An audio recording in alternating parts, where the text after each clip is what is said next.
भुवन पर इंद्र को बिठाया गया है। अहंकार तो आएगा ही। किसी ने बहुत अच्छी बात लिखी है कि खुदा जब हुस्न देता है तो नजाकत आ ही जाती है। अब हुस्न का मतलब यहाँ पर केवल सुंदरता नहीं है। हुस्न मतलब सुंदरता, ज्ञान, पद, प्रतिष्ठा, नाम, शोहरत, धन, दौलत, ये सारी चीजें। और नजाकत यानी अहंकार, कि जब खुदा जब ऐसी चीजें देते तो अहंकार आना स्वाभाविक है। सबकी बुद्धि भ्रष्ट हो जाती है कुछ समय के लिए। और हम इंसानों की क्या बात करें, अब भगवान को देखिए। भगवान जब लक्ष्मी जी से विवाह नहीं हुआ था तो कहाँ रहते थे बताइए, किसको पता है? भगवान पहले कहाँ रहते थे विवाह से पहले? शादी से पहले, चलिए मैं हिंट देती हूँ, वो एक धाम है, बैकुंठ धाम। भगवान बैकुंठ धाम में रहते थे। शादी हुई लक्ष्मी जी के साथ, फिर कहाँ रहने लगे? क्षीर सागर। किस पर सोते हैं? वो सोने की जगह है। महल इत्यादि छोड़कर किस पर सोने आए वो? शेषनाग पर। कब से? लक्ष्मी जी कौन है? लक्ष्मी जी से विवाह करने के बाद भगवान ने कैसी हरकतें करी?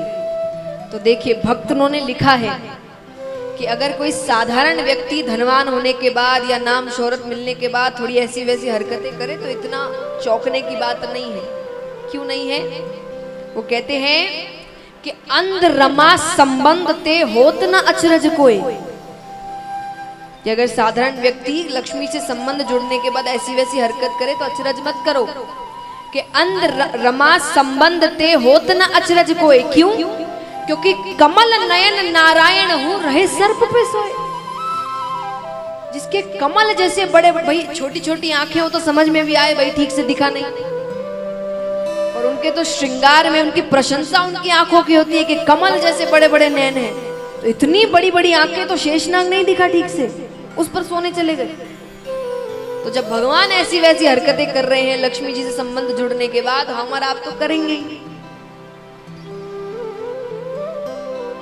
तो इंद्र की इस हरकत पर ये बताया, तर्क दिया गया कि जब खुदा जब हुस्न देता है तो नजाकत आ ही जाती, अहंकार आना स्वाभाविक है।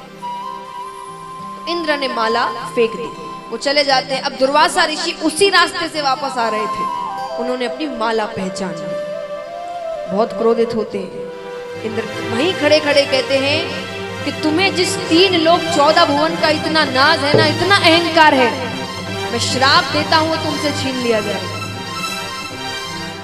अब देखिए, ऐसे तो देवताओं को सब पसंद करते हैं, पर देवताओं के पीछे भी एक व्यक्ति हर वक्त लगा रहता है। कौन है वो? शुक्राचार्य जी। ये दैत्यों के गुरु हैं। ये मानव देवताओं के पीछे ही घूमते रहते हैं कि कब किसी को श्राप मिले और मैं उसका फायदा उठाऊं। तो शुक्राचार्य जी यहाँ दैत्यों से कहते हैं कि इंद्र अभी श्रापित है, आक्रमण कर दो। दैत्यों ने आक्रमण किया, 3 लोक 14 भुवन दैत्यों के पास चला गया।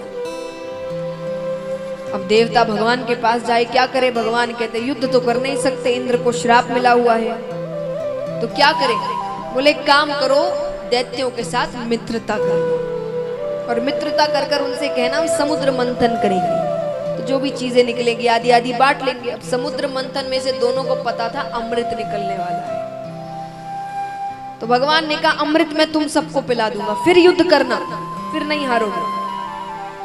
ठीक है, दैत्यों से कहा जाता है, वो भी मान जाते, क्योंकि उन्हें भी पता था समुद्र मंथन ना अकेले देवता कर सकते ना अकेले दैत्य कर सकते, दोनों को मिलना ही पड़ेगा, और दोनों को अमृत चाहिए। वो इस लालच में, उन्हें अमृत मिल गया तो 3 लोक 14 भुवन फिर चले जाने का कभी डर ही नहीं है उन्हें, मान गए। तो अब मंथन आरंभ करने जा रहे हैं। मद्राचल पर्वत को बीच में रखा गया, बासुकी नाग को रस्सा बनाया गया, बीच में रखते हैं। अब देखिए, दैत्य बहुत शक्तिशाली है, बहुत शक्ति है उनमें, बल बहुत है, लेकिन मूर्ख है, दिमाग बिल्कुल भी नहीं है। और भगवान में दोनों है। भगवान को पता है कब बल का प्रयोग करना है और कब दिमाग का प्रयोग करना है। सफलता तभी प्राप्त होती है, हर वक्त बल के प्रयोग से नहीं होती, कभी कभी दिमाग भी लगाना पड़ता है। तो भगवान ने क्या दिमाग लगाया? भगवान ने देवताओं से कहा कि तुम जाकर नाग का जो मुख है उसके सामने खड़े रहो और जिद करो कि हमें मुख की तरफ खड़े रहना है। अब दैत्य मूर्ख है। दैत्यों ने सोचा कि विष्णु बड़ा चालाक है, जरूर मुख के सामने रहने से कोई फायदा हो रहा है। तो दैत्यों ने कहा नहीं, हम अभी राजा हैं, हम मुख की तरफ रहेंगे। भगवान ने कहा भाई चलो ठीक है, बात तो सही है, राजा तो यही है, आप चले जाइए, हम पीछे हो जाते हैं। देवता पीछे चले गए। अब मंथन आरंभ करेंगे तो पहले तो पर्वत ही डूबने लगा। तब भगवान ने कच्छप अवतार लिया, कछुए का रूप, और अपनी पीठ पर भगवान उस पर्वत को रखते हैं। अब मंथन आरंभ कर रहे हैं तो मंथन के लिए क्या करना पड़ेगा? दोनों को नाग को खींचना पड़ेगा। तो जैसे ही नाग को खींचते हैं सबसे पहले उसके मुख से विष निकलता है। उस विष से कितने दैत्य वहीं मारे गए। अब बाकियों पीछे को जब तक समझ में आई चीज वो पीछे हटते हैं, थोड़ा विष बच जाता है। अब देखिए कोई भी चीज वापस समुद्र में नहीं जा सकती, सबका इस्तेमाल करना पड़ेगा। विष का कौन करे, कोई लेने को तैयार नहीं। तब भगवान ने देवताओं से कहा महादेव जी के पास जाओ। महादेव जी से कहा गया आप विष ग्रहण करिए। महादेव जी मान गए। पार्वती जी कहते हैं, पार्वती जी ने कहा कि देवता बड़े चालाक हैं, अमृत खुद ग्रहण कर लेंगे और विष आपको दे रहे हैं, आपकी मृत्यु हो जाएगी। महादेव जी ने कहा जग कल्याण के लिए मृत्यु हो भी जाए तो क्या दिक्कत है। माता समझ गई ऐसे ये समझने वाले नहीं, तो कैसे, अब रोकने वाले भी नहीं। तो माता ने कहा एक बात कही सुनिए, आप मुझसे प्रेम करते हैं? बोले बहुत। तो आपके शरीर में मेरा स्थान कहाँ है? बोले हृदय में। पार्वती जी ने कहा मैं आपके हृदय में रहती हूँ? बोले हाँ। तो बोले वो विष तो गले से हृदय में भी उतरेगा? बोले उतरेगा। बोले मेरी भी मृत्यु हो जाएगी, आप पर पत्नी हत्या का कलंक लगेगा। भोले बाबा भोले हैं ना बहुत।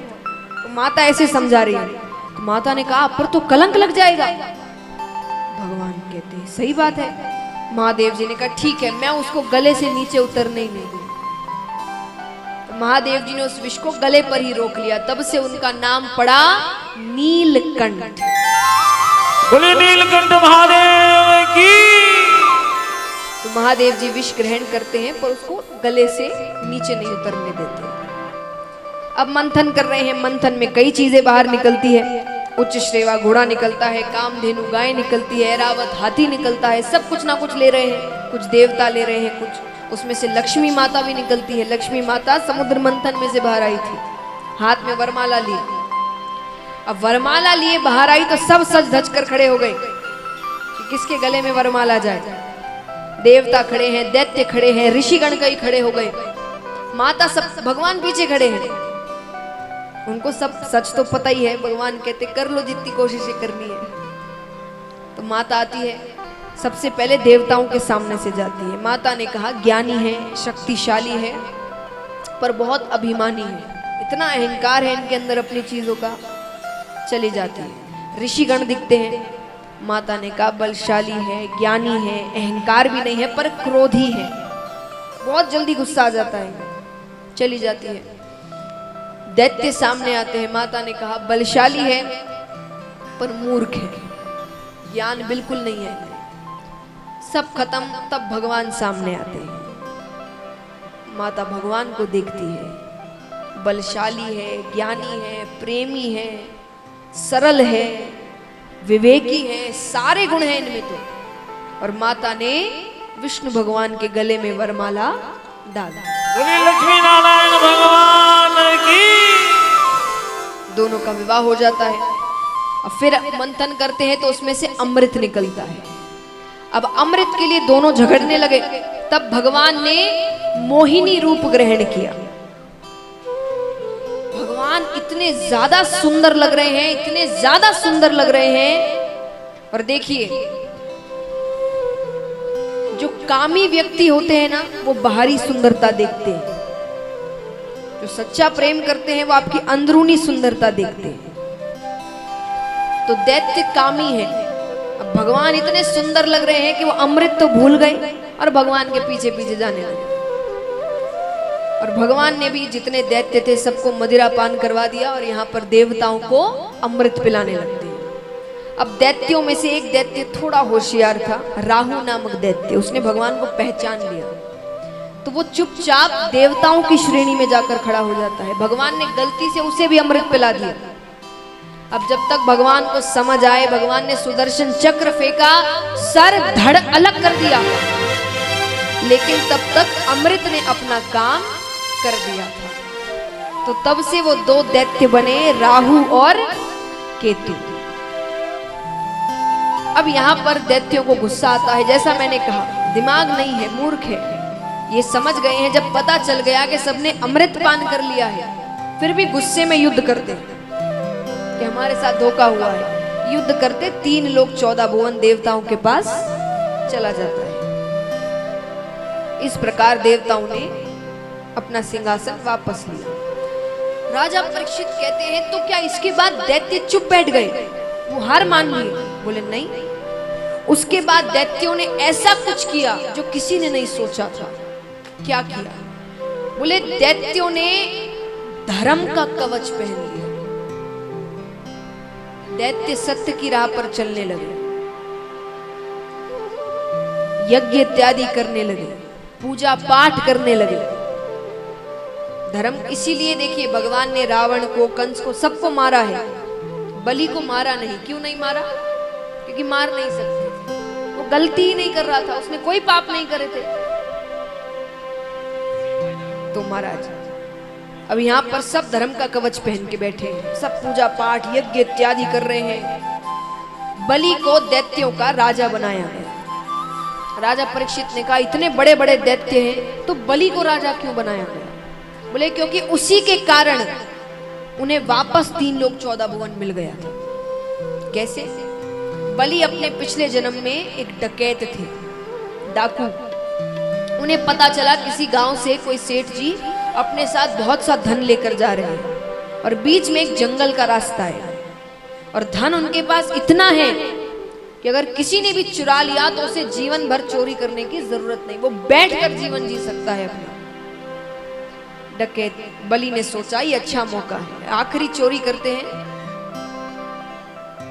बस ये चोरी कर कर फिर कभी चोरी नहीं करेंगे।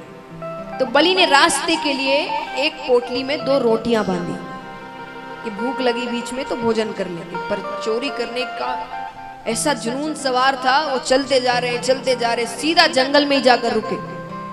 अब सेठ जी को आने में थोड़ी देर थी तो उन्होंने सोचा भोजन कर लेते हैं। स्नान इत्यादि कर कर अपनी पोटली खोलते हैं कि सामने से एक कुत्ता आता है, बहुत भूखा है, वो रोटी की ओर देख रहा है। बलि को दया आ गई, उन्होंने अपनी एक रोटी उस कुत्ते को दे दी, उसने तुरंत खा ली। अब जब तक बलि दूसरी रोटी खाए, उसने वापस आकर फिर वो दूसरी रोटी को देख रहा है। बलि ने दूसरी रोटी भी उसे दे दी कि छोड़ो कोई बात नहीं। अब इस पूरे कार्य को करने में कुल 24 मिनट लगे। कितने मिनट? 24 मिनट, एक घड़ी यानी कि एक भूखे को भोजन करवाने में। फिर वही सेठ जी आते हैं, चोरी इत्यादि, वर्ष बीतते हैं, अंत समय आया, मृत्यु हो गई। यमराज चित्रगुप्त के पास जाते हैं, बताओ कितने पाप किए, कितने पुण्य किए? चित्रगुप्त ने कहा जीवन भर पाप ही पाप किए हैं, सिर्फ 24 मिनट का पुण्य किया है। एक भूखे को भोजन करवाया है इसने। ठीक है, यमराज ने कहा पहले क्या भोगना चाहते हो, पुण्य की पाप?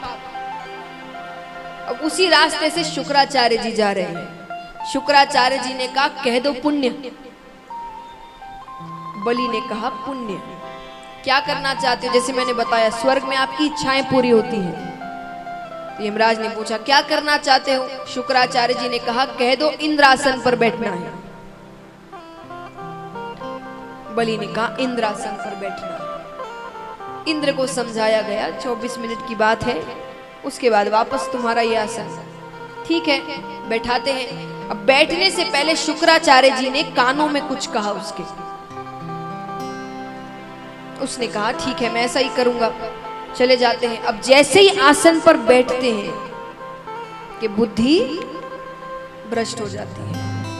वही बात, खुदा जब हुस्न देता है तो नजाकत आई जाती है। ये सब चीजें मिले तो दिमाग चलना बंद कर देता है।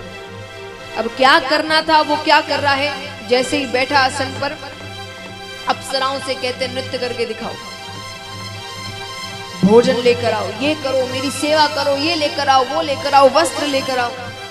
शुक्राचार्य जी ने कहा क्या करने को भेजा और ये क्या कर रहा है। वो 10 मिनट ऐसे ही गवा देता है। शुक्राचार्य जी क्रोधित हो रहे हैं। नीचे एक छोटा सा पत्थर रखा था, उन्होंने पत्थर उठाया और खींचकर मारते हैं। सर पर चोट लगी। चोट लगने से याद आता है कि अरे मुझे क्या करना था। ये जो दुख संकट है ना हमारे जीवन में, ये भगवान के पत्थर होते हैं। भगवान हमें फेंक कर मारते हैं कि मैंने तुम्हें क्या करने को भेजा और तुम क्या कर रहे हो वहां पर। अब राजा बलि तो समझ गए, पर हम कैसे हो गए हैं। हमें बड़ा पहाड़ भी भगवान फेंक कर मार दे फिर भी हमें समझ नहीं आता। बलि को समझ आ गया। बलि तुरंत खड़े होते। बलि कहते गुरुजी इधर आइए। शुक्राचार्य जी आते हैं, हाथ में जल दीजिए। जल देते हैं। बलि कहते हैं ये 3 लोक 14 भुवन, इसका राजा भी मैं हूं, मालिक भी मैं हूं। सब देवता वहां खड़े थे। सबने कहा 10 मिनट के लिए तो तुम ही हो। तो बोले ये 3 लोक 14 भुवन मैं अपने गुरु जी को दान में देता हूं। 3 लोक 14 भुवन शुक्राचार्य जी को दान में दे दिया। तो दैत्यों के पास फिर से पुरासन आ गया। अब क्या करें। तब देवताओं की माता दिति के बारे में कल मैंने आपको बताया। दिति दैत्यों की माता है, हिरण्याक्ष हिरण्यकश्यप। अदिति देवताओं की माता है, जो 12 देवता 12 आदित्य हैं उनकी माता है अदिति। वो भगवान से बहुत प्रार्थना करती है, पूजा पाठ करती है कि मेरे बच्चों को उनका स्थान वापस दीजिए। तो उनकी प्रार्थना स्वीकार करके भगवान उनके घर पर जन्म लेते हैं। जन्म यानी अवतार ग्रहण करते हैं। तो भगवान वामन अवतार ग्रहण करते हैं। छोटे से भगवान, बटुक रूप भगवान का। धोती पहनते, हाथ में भिक्षा पात्र है, एक लकड़ी का दंड है। और यहाँ पर बलि राजा एक बहुत बड़ा यज्ञ करवा रहे हैं। यज्ञ से पहले दान इत्यादि सब कुछ किया। भगवान को आने में थोड़ी देर हो गई तो भगवान आकर आवाज लगाते हैं दान के लिए। राजा वो आवाज सुनते ही उठते हैं। शुक्राचार्य जी ने कहा जितना दान करना था कर दिया, अब सब यज्ञ के बाद बैठ जाइए। राजा बैठ जाते हैं। तब भगवान